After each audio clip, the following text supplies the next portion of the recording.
The second thing we teach you to save money for is for purchases. Instead of borrowing to buy something, pay cash by using the sinking fund approach. For instance, let's say you had a $4,000 dining room set, and you went down to Rooms There They Went. And they would have, if you went to the local furniture store, right, and you went down there, there's a $4,000 dining room set, they would have 90 days, same as cash. Right? And you could go in there and you could finance it. Well, here's the trick. A buddy of mine in the finance business told me the other day that 88% of the 90 days, same as cash contracts, that's 9 out of 10, do not pay off in 90 days. And when they don't pay off in 90 days, or even if you pay a little payment you're supposed to pay through there and you don't pay it on time, they'll still tag you and they back charge you through the whole thing with the interest, and then you get to pay payments for the rest of your dad blame life at 24 or 38% interest is the way this deal works, and they kick you in the tail. So this means that you're going to have borrowed at 24% interest. You'd have payments of $211 a month as an example for 24 months, and so you'd end up paying $5,064 for a $4,000 dining room set. Here's an idea. Here's an old-fashioned thought, the way your grandmother would think or your great-grandmother would think about money. Here's an idea. Here's what a sinking fund is. It's a commercial real estate term. If you buy a commercial real estate building and it's got a 20-year roof on it, you know that in 20 years you got to buy a roof, so every year you set aside out of your income 1/20th of the roof. So when the roof, which is a big hairy deal on a big building, comes up, you've got the money to put the roof on it. It's not a surprise. That's a sinking fund. And that's all we're doing here. We're just going to save money and earn a little bit of interest on our money rather than paying someone else payments and being stuck in a rut. And so what if you saved $211 a month? You did this for 18 months. You could pay cash. Now, some of you are quick with a calculator or quick with your math, or you'll go back later and run the numbers. You go, now, wait a minute, 18 times 211 is not 4,000. You're right, it's not. 18 times 211 is actually only $3,798, $3,800. But you know what I've discovered? Did you know that 90 days is not the same as cash? that if you have 38 Uncle Benjamin Franklins, that you could probably walk into a furniture store and get a deal, couldn't you? Do you think you could buy a $4,000 dining room set for $3,800 doing that? You'll get special attention if you just walk around and do this right here. Because they just don't, the kid, you go up to ring it up and the kid will go like, whoa, dude, this one's got like real money. You know? And so it's a cool process. You can get deals like this, and we're going to talk about that in the bargain lesson, so don't miss it. So 90 days is not the same as cash. Now, do all furniture stores always discount when you do that? Well, absolutely not. Do I leave with my money if they don't? Absolutely. Because I'm going to save up and pay for it. And you know, you start paying for furniture that way, you're going, I'm not sure I like the furniture. I kind of like this. I'm just going to go home. You know what I'm saying?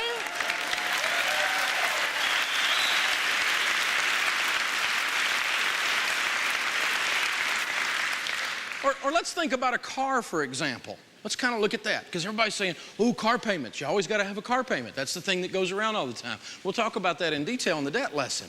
But what if you had a $4,600 car? You could save for a $4,600 car, and you could do that by putting $464, which, by the way, is the average car payment in North America today, according to USA Today. If you put $464 just in the cookie jar for 10 months, not even a whole year, and then you could buy a car. Well, now, Dave, $4,600 won't buy much of a car. It'll buy a car without payments, and it will do it in 10 months. And did you know I can drive out a state highway that way about 20 miles, or I can drive out a state highway about that way about 20 miles, and you could too, and I can buy me a 10-year-old Honda Accord that is a very, very nice automobile for $4,600. I could do the same thing with a nice Ford Taurus and probably buy it for even less than that. And that's a great car to get me back and forth to work for 10 more months while I do it again. And do it for 10 more months. And now I'm driving a $15,000 car 30 months in, paid for. This is called saving up and paying for things. It's a novel idea. It's kind of sweeping the nation. It's different. You know, think it through. Think it through. It'll come to you.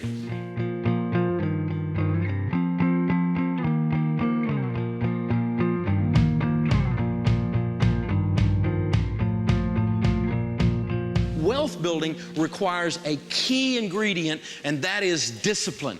Discipline is a key ingredient when it comes to wealth building. Now, I got to tell you, I don't like discipline. Anybody that just says, I like discipline, you're kind of weird. You know? That's kind of a sickness, you know? I mean, I like discipline. Yeah, I don't want to go there. That's out there a little bit, okay? But I'll tell you what, I do like in my life what discipline produces. When I am disciplined in taking care of my body, I like that I feel better and I'm a little thinner. When I am disciplined in taking care of my money, I like that I have some. No discipline seems pleasant at the time. We can all admit that. When I go out running, some mornings it's early and I don't want to get up, that isn't pleasant at the time. But when I get to work later that day after doing a few miles, I feel better, don't I? Same thing with my money. No discipline seems pleasant when I'm doing it, but then when I need a little money to buy a car or take care of my child or send my kid to college or something, I've got some. It's not pleasant at the time, but it produces a harvest that is powerful. Building wealth is a marathon. It is not a sprint. You can't get rich quick. Everybody's looking for a shortcut. Everybody's watching midnight cable TV. I'm going to order this tape set, and they've got magic pills, and it's easy, and it's not easy. It's not easy. Building wealth is hard. Otherwise, everybody would be rich. It's tough, but it's worth it. And anybody that tells you it's easy, and anybody tells you they've got a shortcut, and anything that sounds too good to be true it's not going to work. It's not going to work. If it sounds too good to be true, it's too good to be true. That's the process. Wealth is a marathon. It's not a sprint. And we live in a culture where we don't want to focus on anything. The whole culture's ADD. You know what I'm talking about? We're all crazy, you know? We can't keep our eyes on nothing. I mean, talking on a cell phone, putting on the makeup, driving with your knee. I mean, come on. Get out of the left lane. You know? I mean, come on. Right? Concentrate on something. Focus on something. And if you do that long term, that's a marathon. And wealth is a marathon. Anybody that tells you it's a sprint is not smart. Stay away from them. It's not going to work. All the wealthy people I talk to say, Dave, it's a process over time. Here's an example. What if you saved your pizza money or your cable money? $100 a month. Now, some of you spend $150 on cable and $600 on pizza. But average, let's just say you took $100 a month and you were to save that from age 25 to age 65, your working lifetime. And you were to invest that steady every single month in a good growth stock mutual fund, and we'll talk about that in the investment lesson, and you were to average 12% on your money. If you were to save just $100 a month, at age 65, you'd have $1,176,000. You'd be a millionaire. Say wow. No one in our culture should retire broke. And yet many, many people are. $100! Dave, well, I didn't see $100. That's because you got car payments and furniture payments. Because you didn't save up and pay for them. $100 is not that much money in most people's household. $100. And you retire with dignity. Just $100. I was speaking to a group of high school seniors a while back, and the teacher said, Dave, talk to these kids about what smoking costs. So we discussed it in there for a few minutes, and we came up and we said, well, gosh, you know, what if it was like a pack a day? And we said, okay, maybe $3 a day. So let's do the math a minute. $3 times 30 days is what? 3 times 30 is $90 invested. So if you were to invest that much from age 16 to age 76, you'd have $11.6 million. This kid in the back goes, whoa, dude, what do you do with that much money? I said, you change your family tree. Maybe this time it'll fork.